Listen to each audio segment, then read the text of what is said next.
Hello everyone. Last video में हमने पढ़ा था कि हम कैसे कोई भी फंक्शनल ग्रुप अटैच करके किसी भी चेन है जो उसका क्या सकते हैं नाम दे सकते हैं, किसी भी चीज का सफिक्स लगा के प्रेफिक्स लगा के, और फंक्शनल ग्रुप के साथ क्या होगा उसकी नेमिंग होगी जब नंबर ऑफ कार्बन कंपाउंड्स आपके पास क्या होंगे अवेलेबल होंगे। ओके, आज हम पढ़ेंगे केमिकल प्रॉपर्टीज के बारे में, कार्बन की जो केमिकल प्रॉपर्टीज होती हैं। अंडरस्टैंड?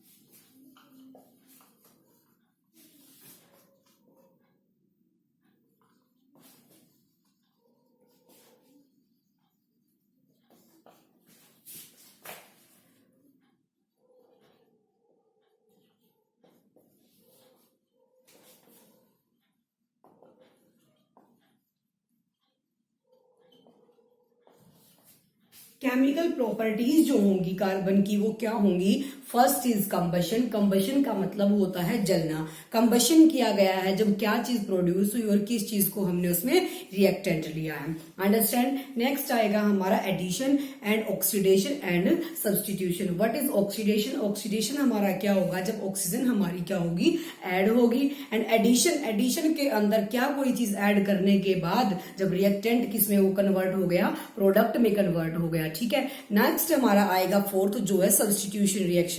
सब्सटीट्यूशन इज दैट जब क्या कर देगा हाइड्रोजन एटम को रिप्लेस कर देगा कोई और एटम। ठीक है, अब फर्स्ट हमारा आता है, फर्स्ट यहां हमारा आएगा combustion.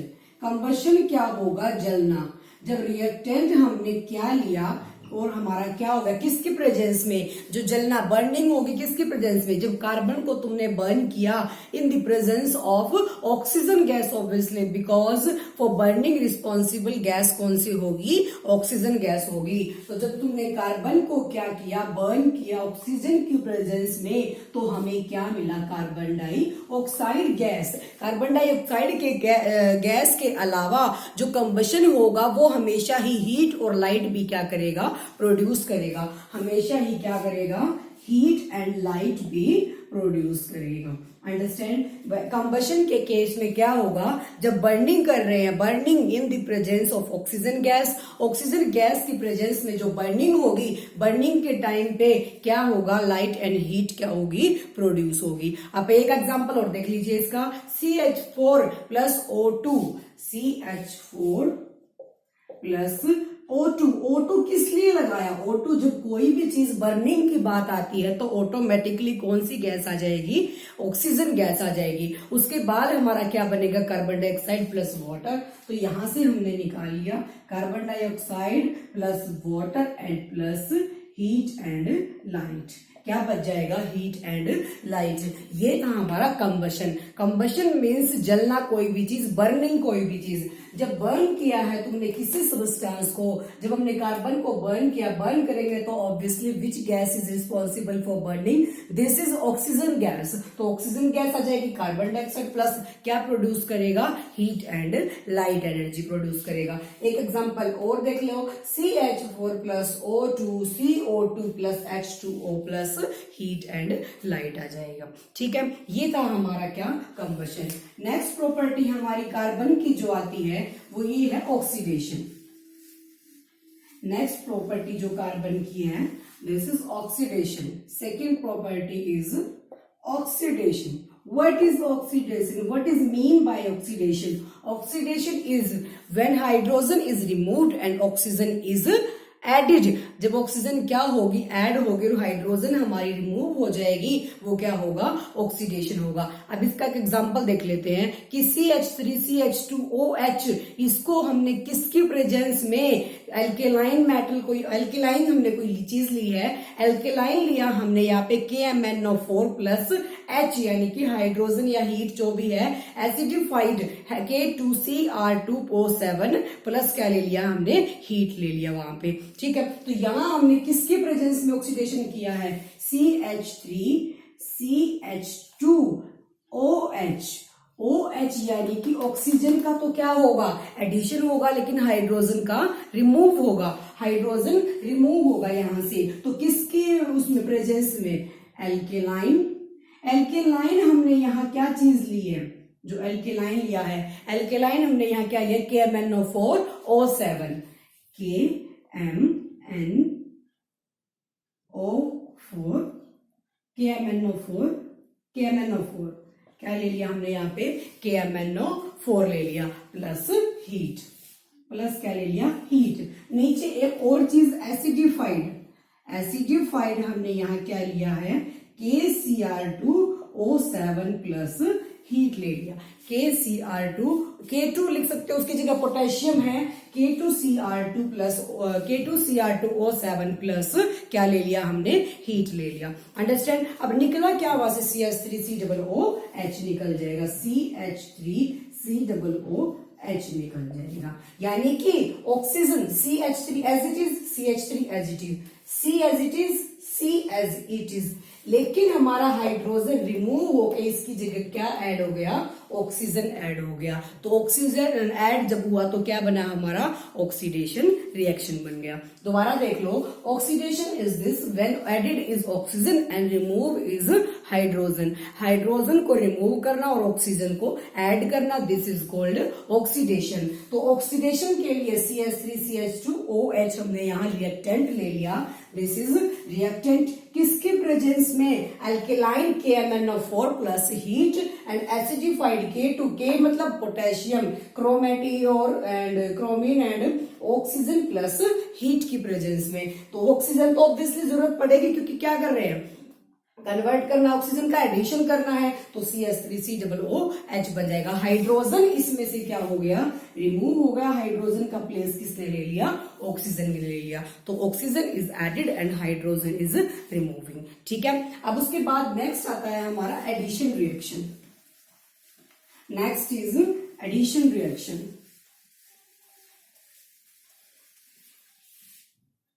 Third property addition. Addition की बात जब आती है तो इसका मतलब ये है किसकी प्रेजेंस में, किसी कैटलिस्ट की प्रेजेंस में, जब हमारा एक एग्जांपल के तौर पे देख लो, जब हमारा ऑयल मान लिया, ऑयल जब तुम ले रहे हो इनटेक कर रहे हो किसी कैटलिस्ट की प्रेजेंस में, वो किस में कन्वर्ट हो रहा है ऑब्वियसली फैट में कन्वर्ट हो रहा है। तो जब ऑयल किस में कन्वर्ट होगा फैट में। तो एडिशन यानी कि बीच में क्या आया हमारा कैटलिस्ट आया। तो उसका भी एक एग्जांपल है कि C के साथ क्या लगा दो CR डबल बॉन्ड CR ये ले लिया हमने, C ले लिया डबल बॉन्ड के साथ। अब उसके बाद निकल, किसी निकल कैटलिस्ट की और हाइड्रोजन की प्रेजेंस में यहां लिया हमने निकल कैटलिस्ट। कैटलिस्ट के बिना ये नहीं होगा, निकल कैटलिस्ट एंड हाइड्रोजन की प्रेजेंस में हमने क्या किया उसको किस में कन्वर्ट कर दिया फैट में कन्वर्ट कर दिया। तो यहां क्या बना हमारा R यहां आ जाएगा, सिंगल बॉन्ड हाइड्रोजन हमारे ऊपर आ जाएंगे, यहां भी क्या बन जाएंगे हमारे R बन जाएंगे एंड R बन जाएंगे। अंडरस्टैंड। तो ये क्या बन गया हमारा ऑयल जो है किसमें कन्वर्ट हो गया फैट में कन्वर्ट हो गया। क्योंकि जो अनसैचुरेटेड होते हैं वो क्या होते हैं अनरिएक्टिव होते हैं। अनसैचुरेटेड क्या होते हैं अनरिएक्टिव। तो अनसैचुरेटेड को किस में कन्वर्ट करना है सैचुरेटेड में कन्वर्ट करना है। तो ये क्या बन जाएगा ऑयल से फैट में कन्वर्ट हो गया। अगेन एडिशन रिएक्शन निकल किसी भी कैटलिस्ट की प्रेजेंस में जब ऑयल किस में अनसैचुरेटेड सैचुरेटेड में क्या हो गया कन्वर्ट हो गया। तो C double bond C unsaturated and hydrogen की प्रेजेंस में तो हाइड्रोजन क्या कर सकता है रिप्लेस कर सकता है। तो हाइड्रोजन यहाँ कार्बन के साथ अटैच भी हो सकता है और रिमूव भी हो सकता है कार्बन एटम के साथ, क्योंकि कार्बन क्या है एक टेट्रावेलेंट है। तो ये क्या बन गया इसके साथ ऊपर हाइड्रोजन, क्योंकि 2 हाइड्रोजन थे तो ऊपर हाइड्रोजन अटैच हो गए तो R यहाँ पे नीचे आ जाएगी। तो अनसैचुरेटेड जो हाइड्रोकार्बन्स होते हैं वो किस में कन्वर्ट हो गए सैचुरेटेड हाइड्रोकार्बन्स के अंदर। अंडरस्टैंड। तो ये था हमारा क्या एडिशन रिएक्शन। नेक्स्ट आता है हमारा सब्स्टिट्यूशन। सब्स्टिट्यूशन क्या होता है जब रिप्लेस कर देता है कोई एक दूसरे को। तो जो हाइड्रोजन है वो क्या कर सकता है रिप्लेस हो सकता है। अंडरस्टैंड। जो सब्स्टिट्यूशन रिएक्शन है उसमें भी सेम वही बात है कि जो अनसैचुरेटेड हाइड्रोकार्बन्स होते हैं वो रिप्लेस हो जाते हैं, यानी कि कन्वर्ट अनरिएक्टिव होते हैं तो कन्वर्ट हो जाएंगे। ठीक है। उसके बाद उसका एक एग्जांपल है CH4 प्लस Cl2 किसकी प्रेजेंस में सनलाइट की प्रेजेंस में CH4 प्लस Cl2 क्लोरीन जब हमने इसके साथ अटैच किया है in the presence of sunlight, in the presence of sunlight, sunlight की प्रेजेंस में। तो हमारा क्या बच जाएगा यहाँ पे HCl यानी कि हाइड्रोक्लोरिक एसिड अलग से CH3Cl, CH3Cl प्लस HCl, ये बच जाएगा हमारा नेक्स्ट में। ठीक है, प्रेजेंस ऑफ सनलाइट किसकी प्रेजेंस में होगा, सनलाइट की प्रेजेंस में। तो जो HCl है CH3, इसमें से H क्या हो गया, निकल गया, Cl कहाँ गया, इसने हाइड्रोजन को क्या कर दिया, एक हाइड्रोजन को रिमूव कर दिया, उसकी जगह रिप्लेस हो गया क्या, क्लोरीन। ठीक है, तो वो क्या बन गया हमारा HCl बन जाएगा। एक क्लोरीन CH3 के साथ आ गया और मिथाइल क्लोराइड एंड एक क्या हो गया, हाइड्रोक्लोरिक एसिड रिमूव हो गया। तो क्लोरीन ने किसको रिप्लेस कर दिया, हाइड्रोजन को रिप्लेस कर दिया। तो क्योंकि कार्बन एक ऐसा एटम है जिसके कितने भी हाइड्रोजन को हटा के हमने फर्स्ट जो रिएक्शन की थी कि उसकी जगह क्लोरीन, ब्रोमीन और आयोडीन भी क्या कर सकते हैं, अटैच कर सकते हैं। तो कार्बन के साथ जो हाइड्रोजन अटैच होंगे उनके साथ हमेशा ये क्या होगा, उनको हम रिमूव करके यानी कि कोई भी चीज उसके साथ रिप्लेस कर सकते हैं। अंडरस्टैंड। तो ये थी हमारी जो प्रॉपर्टीज होती है किसकी, कार्बन की। अब उसके बाद नेक्स्ट आता है हमारा इथेनॉल एंड इथेनोइक एसिड, जो इस चैप्टर का इंपॉर्टेंट पार्ट है। Ethanol and ethanoic acid, ethanol and ethanoic acid, ethanol and ethanoic acid. Ethanol हमें क्या दे रहा है, ऑल, ऑल यानी कि किस फैमिली से बिलोंग, ऑब्वियसली अल्कोहल। अल्कोहल का मैंने बताया था जिसके साथ क्या लगेगा, सफिक्स ओल लगेगा। अल्कोहल का जो सफिक्स बनेगा वो ओल बनेगा। जब अल्कोहल का सफिक्स ओल बना है तो जो इथेनॉल है वो किस फैमिली से बना, अल्कोहल फैमिली से। जो इथेनॉल है belongs to alcohol family, belongs to alcohol family. Understand, किस फैमिली से बना, अल्कोहल फैमिली से। इथेनोइक एसिड सफिक्स बताया गया था कि जो ओइक है वो किसके साथ, कार्बोक्सिलिक एसिड के साथ। तो इथेनोइक किसके साथ, कार्बोक्सिलिक एसिड के साथ, यानी कि acetic acid, acetic acid, acetic acid. और जो कार्बोक्सिलिक एसिड है हमारा वो क्या है, एक वीक एसिड है। जो कार्बोक्सिलिक एसिड है वो कैसा एसिड है, वीक एसिड है। Carboxylic acid is weak acid, ये लाइन भी नोट कर लेना। ठीक है, जो एसिड एंड बेसिस की प्रॉपर्टीज मैंने बताई थी उसमें एक एग्जांपल बन सकता है। अंडरस्टैंड। तो जो इथेनॉल है वो क्या देगा, किस फैमिली से, अल्कोहल फैमिली से। तो जो इथेनॉल है वो क्या देगा, OH देगा। जो इथेनॉल है वो क्या देगा, OH देगा। और जो कार्बोक्सिलिक एसिड है वो क्या देगा, COOH, यानी कि C double bond O and H। ये इसकी क्या बनेगी, आइडेंटिटी बनेगी। तो इथेनॉल और इथेनोइक एसिड में क्या फर्क हुआ, फर्स्ट हमारा जो इंपॉर्टेंट है, इथेनॉल बिलोंग्स टू, यानी कि सफिक्स क्या है, ओल है। तो जो इथेनॉल है वो बिलोंग करेगा अल्कोहल फैमिली से, यानी कि देगा क्या, OH। एंड जो इथेनोइक एसिड है बिलोंग्स टू कार्बोक्सिलिक एसिड, यानी कि एसिटिक एसिड। तो गिवन क्या करेगा, C double bond O and H, C double bond OH, ये देगा हमारा इथेनोइक एसिड। ठीक है, जो एसिटिक एसिड होता है वो हम जैसे पिकल्स वगैरह के अंदर भी डालते हैं। जो 5 to 8% सोल्यूशन, 5 से लेके 8% वाटर के अंदर अगर हम इसको डालते हैं, इतनी परसेंटेज अगर इसकी वाटर के अंदर होती है तो ये किस में कन्वर्ट हो जाता है, विनेगर में, सिरका, यानी कि किसको क्या बोलते हैं, सिरका। किसमें कन्वर्ट हो जाएगा, विनेगर में। जो हम क्या करते हैं, प्रिजर्वेशन किसकी, पिकल्स की, अचार को बचाने के लिए किसका यूज होता है, विनेगर का। तो जो एसिटिक एसिड है उसका 5 to 8% अगर वाटर सॉल्यूशन के अंदर होगा तो वो किस में कन्वर्ट हो जाएगा, विनेगर में कन्वर्ट हो जाएगा। ठीक है, जो इथेनॉल होते हैं वो सोल्यूबल होते हैं किसके अंदर, वाटर के अंदर। जो इथेनॉल होंगे वो किसके अंदर सोल्यूबल होंगे, वाटर के अंदर। Second, soluble in water, understand. और जो इथेनोइक एसिड होते हैं वो क्या करते हैं, जब कोई रिएक्शन होती है यानी कि सोडियम के साथ लगा लो या किसी भी चीज के साथ, जो इथेनोइक एसिड होंगे वो कार्बन डाइऑक्साइड गैस प्रोड्यूस करेंगे। अगर रिएक्शन के बाद कार्बन डाइऑक्साइड गैस प्रोड्यूस नहीं होती है तो वो क्या बन जाएगा, हमारा इथेनॉल बन जाएगा, क्योंकि इथेनॉल कभी भी कार्बन डाइऑक्साइड गैस प्रोड्यूस नहीं करते, इथेनोइक एसिड करते हैं। अंडरस्टैंड। तो जो कॉमनली नेम है इसका वो क्या बन जाएगा, एसिटिक एसिड बन जाएगा। अब इसकी रिएक्शन देख लीजिए, सोडियम के साथ बनेगी सोडियम 2CH3CH2OH, यहां देख लो 2Na plus 2CH3CH2, 2CH3 sodium के साथ जो इसकी रिएक्शन बनेगी वो क्या बनेगी, Na पॉजिटिव लेना पड़ेगा हमें इसके साथ, 2CH3CH2O Na पॉजिटिव, क्योंकि Na क्या होता है, पॉजिटिव होता है। जो सोडियम है वो क्या होगा, पॉजिटिव होगा, क्योंकि वो क्या करता है, लूज करता है अपने एलिमेंट्स को, अपने एटम्स को, किस में से, आउटर मोस्ट शेल में से, प्लस हाइड्रोजन जो क्या बन जाएगा हमारा CH3CH2OH, OH आएगा यहाँ पे 2CH3CH2OH, सॉरी, ठीक है। तो ये क्या बन जाएगा हमारा, कन्वर्ट होने के बाद ये सोडियम प्रोड्यूस कर देगा, ठीक है। तो कन्वर्ट होने के बाद क्या बन जाएगा, 2CH3CH2 क्या बनेगा, ONA पॉजिटिव, 2CH3CH2ONA पॉजिटिव क्या बन जाएगा, ONA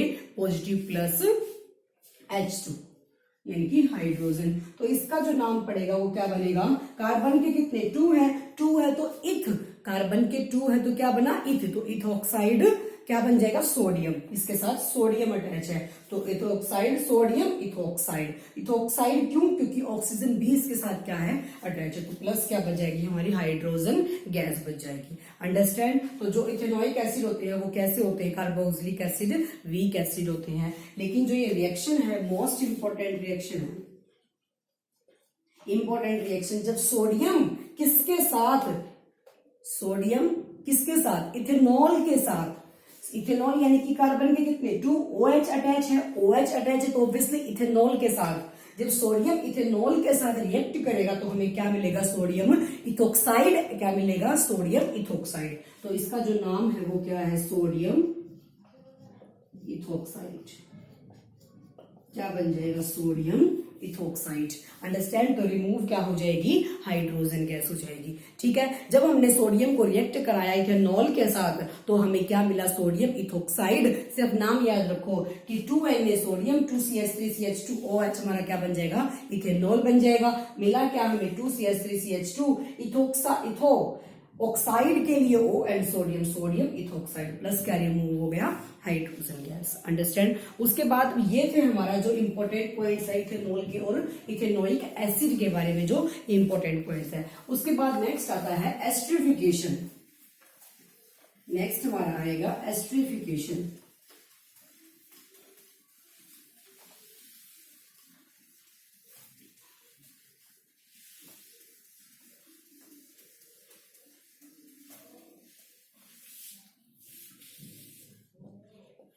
esterification,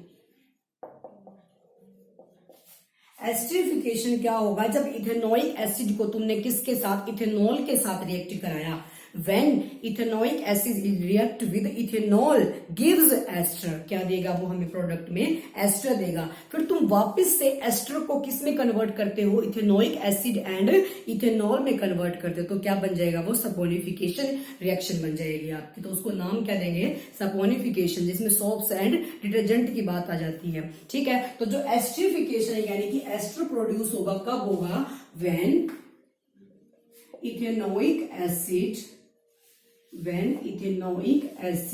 react with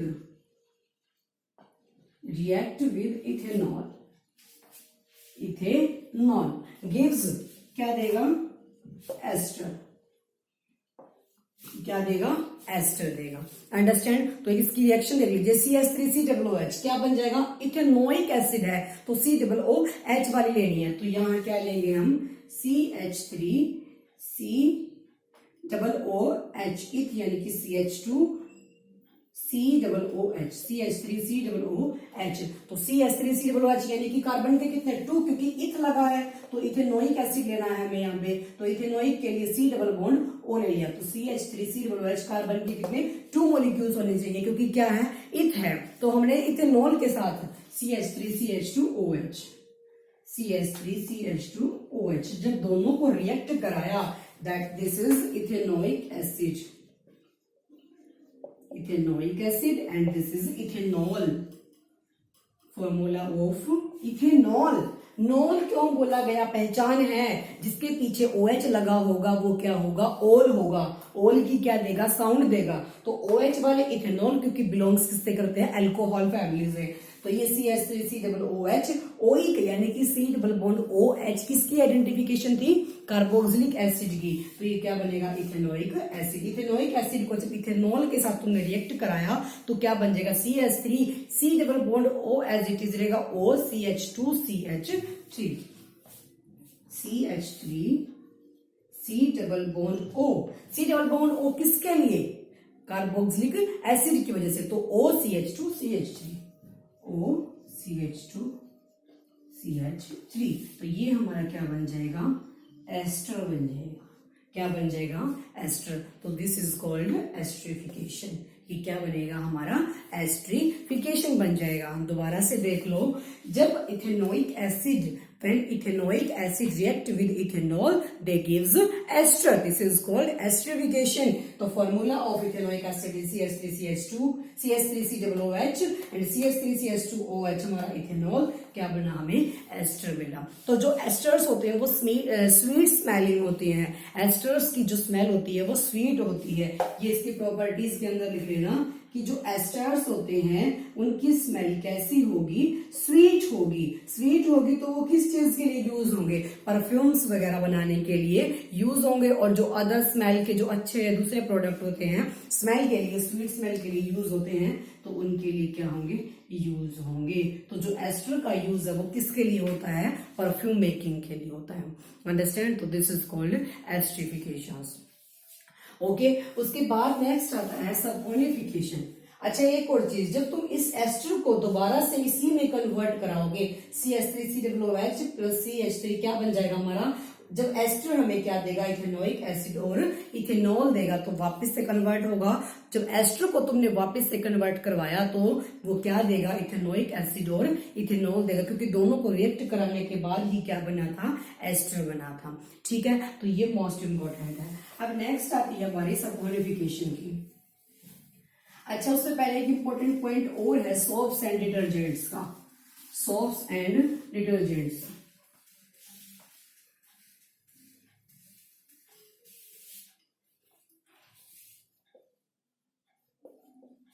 soaps and detergents,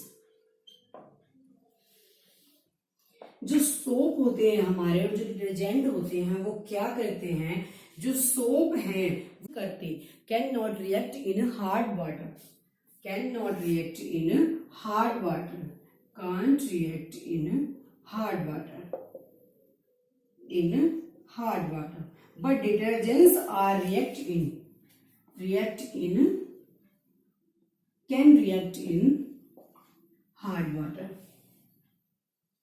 hard water. ठीक है, उसके बाद नेक्स्ट हमारा आता है इसका एक और सोप्स और डिटर्जेंट्स के बारे में। ये क्या होते हैं, स्लोवली डिजोल्व होते हैं।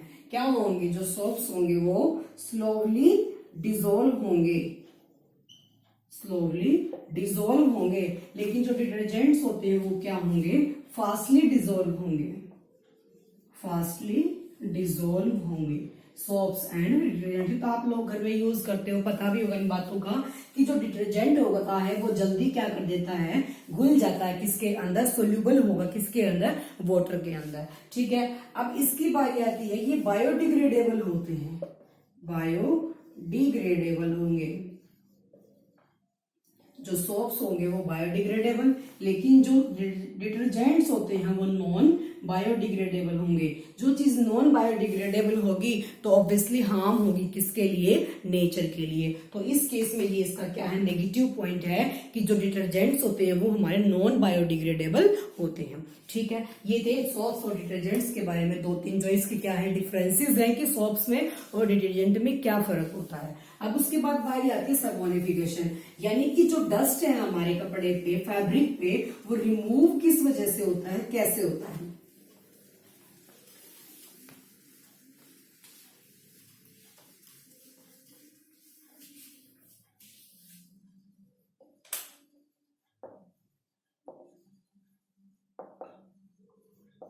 सैपोनिफिकेशन, जब तुमने क्या किया, किसी भी मटेरियल को यानी कि डिटर्जेंट वगैरह को वाटर के अंदर क्या किया, डिसोल्व किया।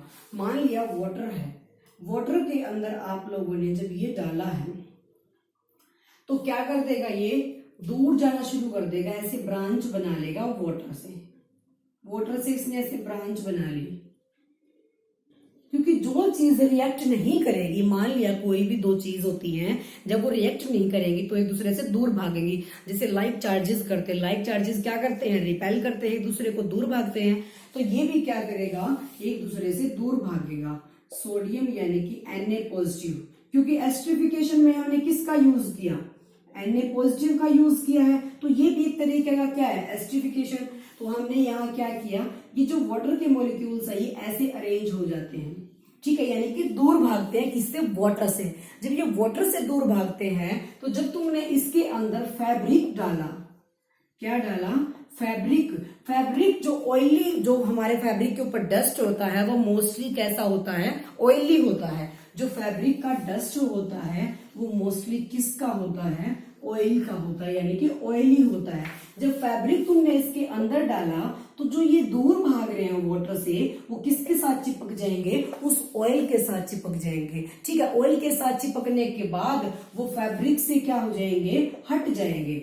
जब क्या हुआ, जो वाटर के अंदर ये पार्टिकल्स थे, ये पार्टिकल्स वाटर से दूर भाग रहे हैं। मान लिया वाटर का ये पोर्शन है, ये वाटर से क्या कर रहे हैं, दूर भाग रहे हैं, दूर भाग रहे हैं। जब तुमने इसके अंदर फैब्रिक डाला अपना, जिसके अंदर डस्ट लगा हुआ है, तो डस्ट ऑलमोस्ट कैसा होता है, ऑयली होता है। तो जो ये पार्टिकल्स जो दूर भाग रहे हैं वाटर से, वो उस ऑयली डस्ट के साथ क्या हो जाएंगे, चिपक जाएंगे। चिपक जाएंगे तो वो उसको फैब्रिक से क्या कर देंगे, सेपरेट कर देंगे। तो हमारा फैब्रिक क्या हो जाएगा, वॉश हो जाएगा, यानी कि डस्टलेस हो जाएगा।